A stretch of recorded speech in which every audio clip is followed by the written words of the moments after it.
One evening in the bitterly cold winter in Montreal, Canada, I was driving on the highway and I looked over and I saw the light on the St. Lawrence River, and I realized that's all I needed to make a small poetry film.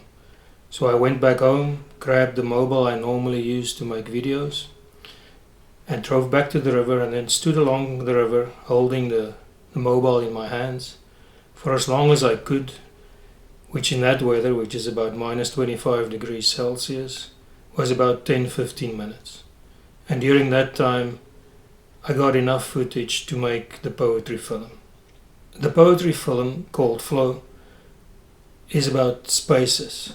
It's about the space that we create for ourselves within the natural space that surrounds us. Oftentimes people build cities and towns along rivers and mountains, big natural phenomena. And we alter the space as we do that, but we're still subject to the natural space that surrounds us.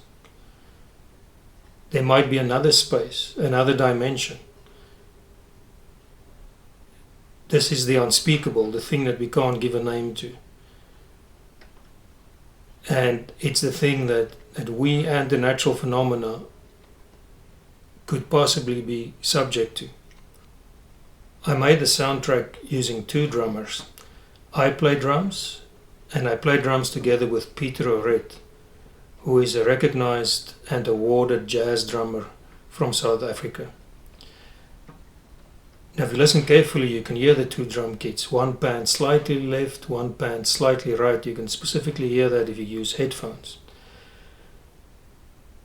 Now the drums were played at a certain tempo and in a certain time signature.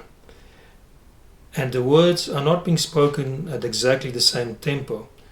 But it's not as if the drums and the words are an encounter to one another. They do support one another. Now, it's not technically exactly a polyrhythm, but it goes in that direction of two rhythms that are not exactly the same, but have touching points, points where they support one another and where they overlap. So here you have two drummers flowing together. You have the river flowing. And you have the verses that's asking a question of the river. In the verses, we are giving names to things, names to one another. But when we ask of the river, and you, then the river does the only thing it does. It flows.